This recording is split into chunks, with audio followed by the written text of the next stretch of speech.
There you are. All right. Looking good. Everybody's clean shaven today. I mean, Chase is clean shaven. Mike Solarte's clean shaven. Jim Utter's clean shaven. I mean, this is great. Yeah, well, it's been 2 weeks, so I had to just bite the bullet and get it done today. I understand. We got questions lining up for you here, so we'll just start out here, and we'll start you off with Claire B. Lang. So brace yourself. Here we go, Claire B. Thank you. Tony, you had said, I see a lot of Chase Briscoe in myself, you tweeted. Proud of you, buddy. Run with it. What do you see in Chase Briscoe that is Tony Stewart-esque? Well, I think Mark Rushbrook just mentioned it. Actually, when he makes a mistake, he will spend more time reflecting on that mistake, unfortunately, than he does the rest of the good things that he does all day. But that's kind of the way I was in my career too. I felt like, minimizing mistakes were the key to winning races and championships. And that's also the same mindset that Chase has as well. He's very, very diligent about making sure that he learns from everything that happens on the racetrack, and he's got a pretty good memory bank to hold all that knowledge in. So he's great about realizing when he makes a mistake and then analyzing what happened, why did he make the mistake, and what can you do to correct it for the next time. And that's that's something that I had to try to do through my career as well. When did you figure he was the real deal? When did it first strike you like a light bulb? I honestly think the last 2 to 3 races of the season last year, I saw him take a huge step. And then, I thought it would be, I sat there through the off season, thought it was going to be really interesting to see how he came out of the box this year. I felt like there was a step made and he picked right up where he left off, which was exactly what I was hoping for. But then since then, he's just continued to push and progress and make himself better as a driver. So, that's where I think, to answer your question, I guess last fall at the end of the year was when I saw that, but we felt like that was going to continue. And if he got through the off season with the time off and didn't kind of go backwards a little bit to get back to that point, I thought we were going to be in a really good spot. And like I said, he started off the year right where he left off. And so I knew we were in a good position with him. It's going to be fun to watch. Thanks a lot for your time, Tony. Thank you. Thank you, Claire. And again, we've got a lot of questions lined up here for Tony. So if you can keep it to one question, and then we'll circle back around if we've got some more time at the end here. Okay. So let's go to Bob Pockris. Go ahead, Bob. Yeah, Tony, I was curious, did Chase's performance early in the year kind of impact any of your kind of run or thoughts of going after Kyle Larson, or were those two separate things? They were two separate things, actually. I think Ford's done an awesome job with their driver development program, and there's not a lot of drivers in it, but there's a reason there's not a lot of drivers in it, because they put that focus on that small group of race car drivers versus one of the other OEMs out there that is, in my opinion, ruining other drivers' careers on a daily basis by just signing mass numbers of drivers. And, then at the end of it, they don't have anywhere to go with them, where they don't decide they don't like them. And then those drivers, and most of them are young drivers, lose opportunities that they could have had along the way to go somewhere else. But that's what I'm really proud of Ford about, is that they're very selective. They're very mindful of, realizing when these drivers make that commitment to be a part of that driver development program, that they work with them and really push to get them where they need to be, and make sure that they really are the right drivers before they actually get signed up in the system. So it's not throwing darts at a dartboard, and I feel like that Ford has done an awesome job, and Chase is a prime perfect example of that. They were the first ones to really recognize his talent before anybody else got him in the system. So we obviously, with our Xfinity program, that is the whole point of having an Xfinity program, is to try to cultivate talent, whether it be from the driver's side, crew chief side, crew member side, pit crew guy side.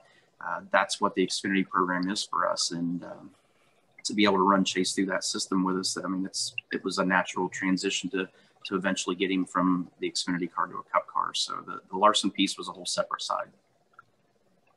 Thank you. Let's welcome Alan Cavana to the call. Alan, go ahead. You're up.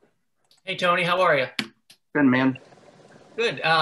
Just looking at Chase's stats, I mean, he's only had about 120 starts on pavement, and yet he's now a Cup prospect, and a good one at that. What do you think? What is it about his talent that you see, or what allows him to have made that transition so well, so fast? Don't forget, I didn't have that many starts myself by the time I got a Cup ride. So it's not necessarily everything that you just see in a Xfinity car or a ARCA car or anything like that. I mean, what Chase has done on the road racing side, the dirt track side, all of those variables add up to why Chase was put in the Ford position in the Ford camp, and then ultimately into our system and running through our rank to get up to the Cup level. So there were a lot of variables, and watching how he transitioned through multiple types of cars are what really attracted him to us, obviously, and Ford as well. Thank you, Alan. Let's go to Jacob Seelman. Go ahead, Jacob. Thanks, Dan. Tony, Chase talked about it earlier, but a lot of people have drawn the parallels between yourself and how you came through the ranks, how Chase has come through the ranks. What did you see from him, if you were able to, from his dirt background, that you feel like will help him as he moves to the Cup Series? And what do you feel like as far as those dirt skill sets as a whole that benefit some of these drivers that are now in the Cup Series? I think the biggest thing that I think is going to be a benefit down the road for him, you know, obviously drivers that drive on dirt are used to the back of the car being free and swinging around and you know, wheel spin and everything else. But, you know, as NASCAR keeps taking horsepower away from these cars, you know, having the cars freed up is a very big piece of the equation now to make sure that you're keeping speed. And drivers that can handle a loose race car and are comfortable with that feel, I think ultimately are going to have an advantage at the end of the day for new guys coming up. So I think that dirt track background and having that confidence of knowing how to control a car that to some people looks out of control, but when it's sliding and you have control of where it's going still, to have that confidence in it, I think that's going to be key in a Cup car down the road. So, you know, that's the skill sets that you have to learn. And I think it's, you know, I think 20, 30 years ago, you had to have a stock car background to really be good in a stock car. And I think nowadays, with rules packages changing like they are, a dirt track background is, people are starting to realize there's a lot of value in drivers that have a dirt track background and can control a loose race car. I think just the car control in general that you learn running dirt tracks is a valuable learning experience, no matter what type of car you're going to get in. So, you know, having that base is definitely valuable for any driver. Very good. Let's go to Lee Spencer. Lee, you're up. Super. Thank you. Congratulations, Tony. I know this is a big day. Can you just touch on your relationship with Kevin Briscoe? And I mean, knowing what the character is of that family, knowing the heart of that family, did it kind of seal the deal as far as embracing Chase early on, knowing that he had the potential to get to this position? Well, the great thing was Chase was already in the Ford system by the time we started getting our eye on Chase. But obviously the tie with Kevin, his dad, Kevin and I didn't race a lot with each other in USAC. I didn't run non-wing sprint cars a lot, unfortunately. But I did meet Kevin years ago, long before Chase was thought about.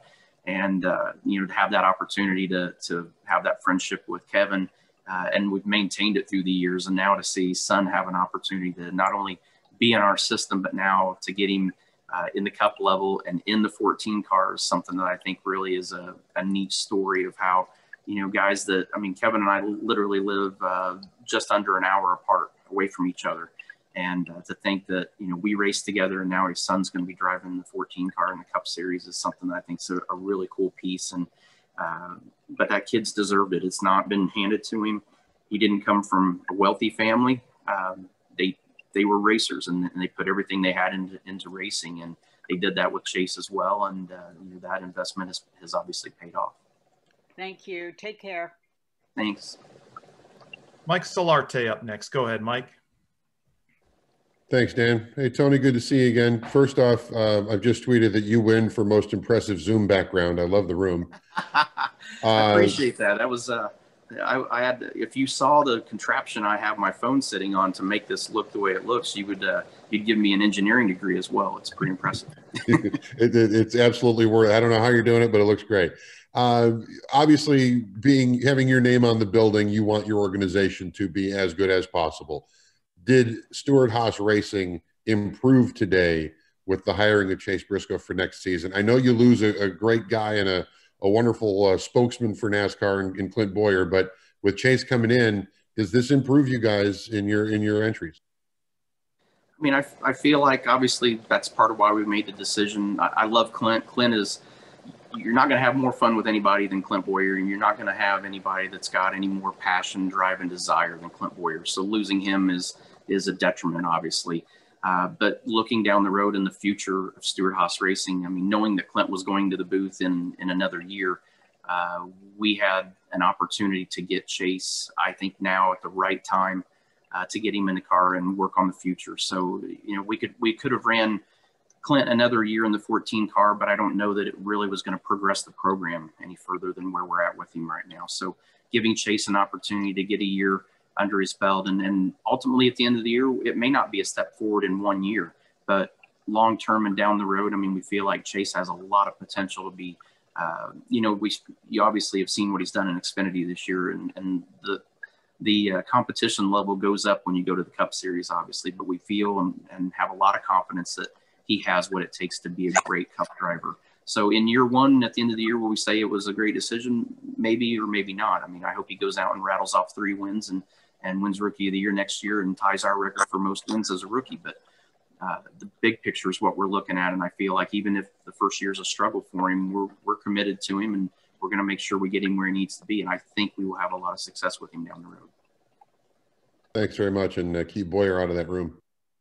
Yeah, he's been down here before. Trust me, it's chaos, and there's a lot of cleanup when he goes through. It's kind of like having a hurricane go through your house.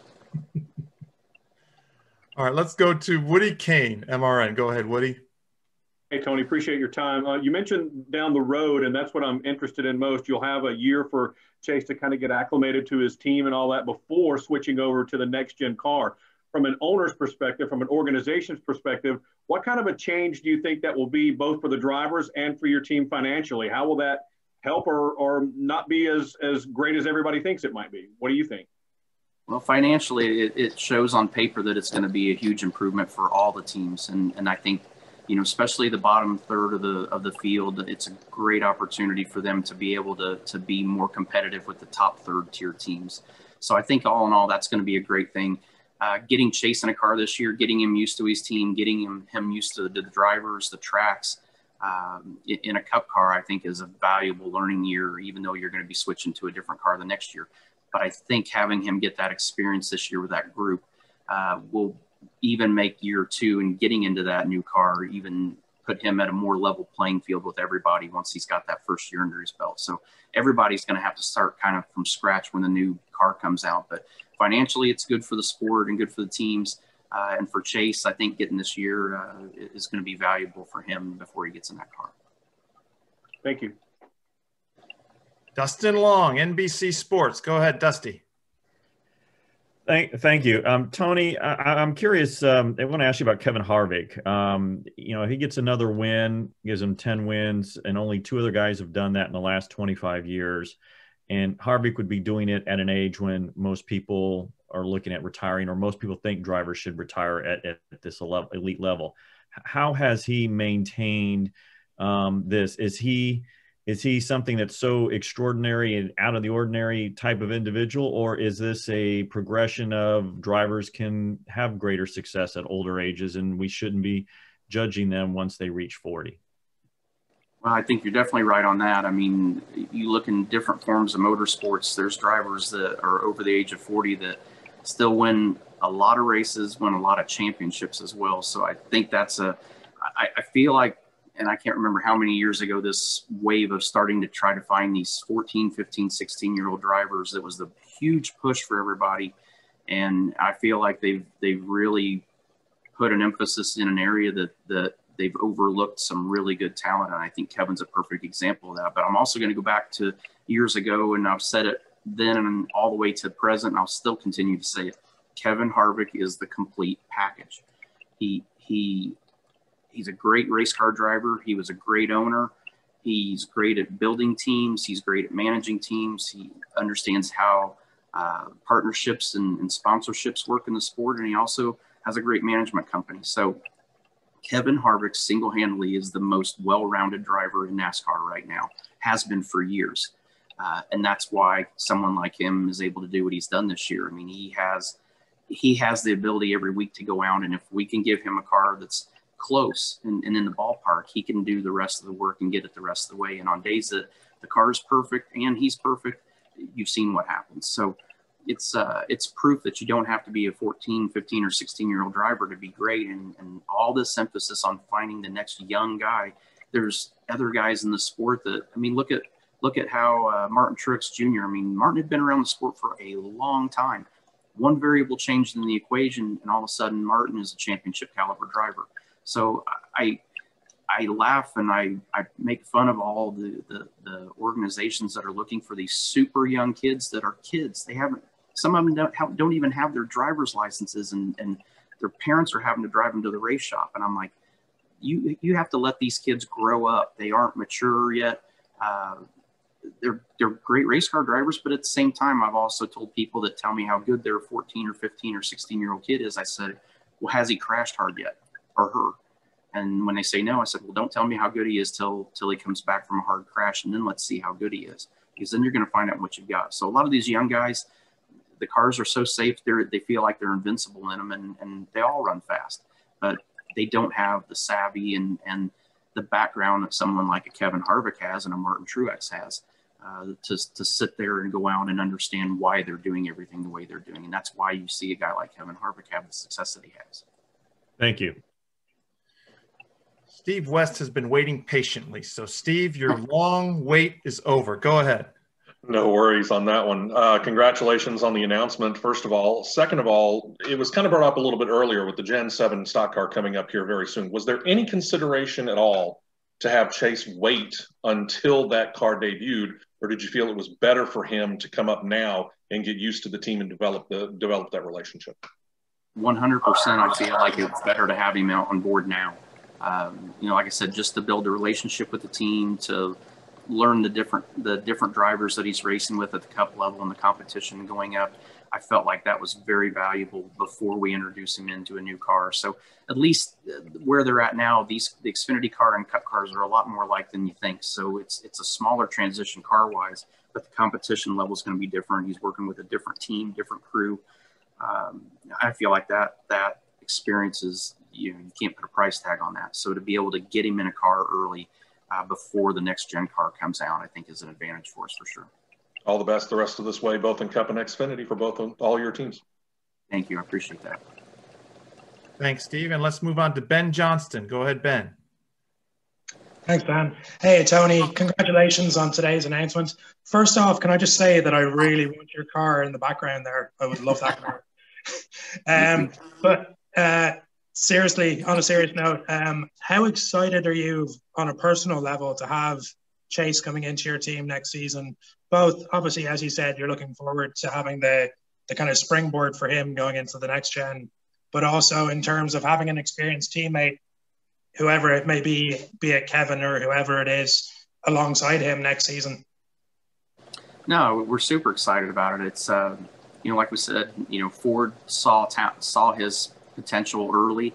And, then when we got him into our system, we could tell there was a lot of potential there. There were a lot of bent parts and tore up race cars early on, but that's part of the learning process. And then, like we mentioned at the end of last year, to see his progression and the step that he made with 2 or 3 races to go and see that continue into this season, we definitely feel excited about knowing what his potential is and knowing, from what we've seen in drivers in the past, the potential that he has in the Cup Series going down the road. So it's definitely exciting for us. It's you just take those variables alone and that's exciting enough. And then you throw in the family side of racing against his father and me actually getting to see him run dirt races growing up. It's been a neat road to watch him get to where he's at now. And I'm excited that we're a huge part of it with him.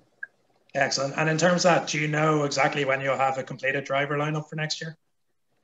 It's probably going to be complete at that point. Cool. Awesome. Thanks very much. And best of luck for the rest of the season. Thank you. Cheers. Ben, thank you. Let's go to Dustin Albino. Dustin, go ahead. Yeah, Tony, congrats on the announcement this morning. You've talked a lot about the Ford's driver development program today. So with Chase moving to Cup, I'm curious, what's the team status on the Xfinity side for next year? Still working on it, but we have been working on it for a couple months now. So we've got a couple prospects, but nothing done yet to announce. So we'll keep working on our end. But we definitely plan to continue the Xfinity program. We obviously see the value in it, as you see with the announcement today. So we plan to continue down that path. Cool. Thanks, Tony. Thank you. Okay, Greg Engel, you are up. Hey, Smoke. Talking about that smart race car driver, Harvick kid. He was talking last week about the business side of it, and you know, nobody thinks you're ever going to see a full season and multi-year sponsorships again. And so Chase had that coming in. But do you think with the new generation race cars coming out in 2022 that the entire financial model in NASCAR is going to evolve and be different? I don't think the whole model is necessarily going to change, but there's definitely areas with the next gen car that NASCAR was very diligent about trying to control and help the teams control the cost on to like we mentioned earlier, help these bottom tier teams be more competitive and be able to business wise be more sustainable and maintain you know, their participation in the sport. So I feel like it's a good step in the right direction. I think NASCAR has been very diligent about trying to figure these variables out and making sure they don't take the competition out of our hands, but at the same time controlling enough variables to help financially it be feasible to participate in the sport. It is a tough time right now, especially with COVID. Next year, even if the Daytona 500 on, everything looks great, it's going to be very different. It's going to be like looking at an iceberg. The little bit you see above the water will be great, but everything below the water, there's a lot of stuff that is still in a state of repair that it could take a year to 2 years for these teams to recover from that and to figure out what the new model is and how to make it financially feasible to stay in the sport. Thank you, Tony. And I'm glad I don't have that race car hanging on my wall because I would be sitting at that bar and after a couple shots probably want to try to climb in the seat. Thanks, pal. Yeah, well, Clint Boyer tried that and it didn't work out very well. He's the only, I can honestly tell you of all of the people that have been to this house, he is the only one that physically tried to climb into it while it was hanging from the walls. So he's a one-of-a-kind guy. Thanks, pal. Okay, let's close it out here with Casey Campbell. Go ahead, Casey. Thanks, Dan. Hey, Tony, how are you? Good, thanks. You know, I know you were talking about the Xfinity program, and with only like three, I think two, maybe three Fords, maybe this year or coming into next year, would you consider doing, you know, maybe a 2-car team or just maybe keep it at 1 to increase the amount of Fords out there? Well, I think this year's proof that it's not about how many of them are out there. It's about, you know, making sure that the one you have is doing the right things and putting themselves in the right positions. Obviously, places like Daytona and Talladega, it becomes a factor. But all in all, and in the big picture, I don't think it's about sheer numbers as much as it's the quality of the teams that you're putting out there. So whether it's 1 or whether it's 2, it really isn't as big a drama as, you know, the sheer numbers per OEM out there. Obviously, I'd love to have 2 teams. I mean, I feel like the more drivers that we have in the system coming up through there, there's some guys that are going to run Xfinity and you're going to realize that that's as far as they're probably going to get to. But then there's drivers like Chase that you're going to see in Xfinity and Cole Custer that have come through that you realize, hey, these guys have the ability to be a Cup driver and deserve that opportunity. So it's like I mentioned, it's not just about drivers in the Xfinity series for us. It's crew chiefs, it's crew members, pit crew guys. That's what that whole program is about. So don't get too caught up and too consumed in just the driver's side of it. There's a lot of people that we have in that system that there's reasons we have them there because we want to see how they progress and see if we can bring them up to the Cup level at some point. When did you know that that Chase going to the 14 would be a possibility? He said you talked to him about 3 months ago, that saying that you're either going to be in the 14 in 2021 or 2022, depending on when Clint was going to leave. When did you know that could be a possibility? About 3 months ago? Well, I mean, if you want to be totally realistic about it, when he signed up with Stewart-Haas Racing, I knew eventually it could be a possibility or we wouldn't have signed him on board. But, you know, I think that time frame that you just mentioned was the realistic time frame on trying to figure out, you know, what's the right move for him. And the way his season was progressing and going, I mean, there was a lot of outside interest knocking on his door, and we obviously didn't want to let that happen and let him get away because we felt like we put him in a good position at Stewart-Haas Racing. We felt like Ford had given him a great opportunity, and we wanted to maintain that. So obviously the time frame, you know, the last 3 months obviously made sense. And, you know, he's continued to keep doing what he's doing. I mean, all of that is a huge distraction for a driver, and to go out and still win races like he is shows how strong he really is as a driver. So I feel like the timing of it is good. I feel like it's the right decision. It's an emotional tug of war because I'm super excited about Chase being on board. I hate I'm going to lose a good friend in Clint Boyer, but I think the whole sport's gaining a huge asset in having Clint go into the booth. He's a guy that'll make a great race, super exciting, and he's going to be able to take a race that on a day, I mean, not every race is a great race, and on those days that it's not a great race, he's still going to make it exciting. So I think the sport is gaining a lot by having Clint in the booth, and you know, everybody's going to hate losing him on the racetrack because he's a great competitor and a great driver. But I'm proud of him and happy for him as a friend that he's going to the booth. And you know, when I got out of that car, there wasn't anybody I wanted in there more than Clint. So I'm proud and happy and very appreciative of everything he's done for us. All right. Thank you, Tony. Thanks. Well, Tony, we thank you, and we're happy that you joined us here for a few minutes to talk about big announcement today, and appreciate that, and best of luck down the road. Thank you. Thank you, guys, and thank everybody that got on here today. We appreciate your time as well. Thanks, Tony. Thanks, guys. All right, to all our media friends, thanks again for joining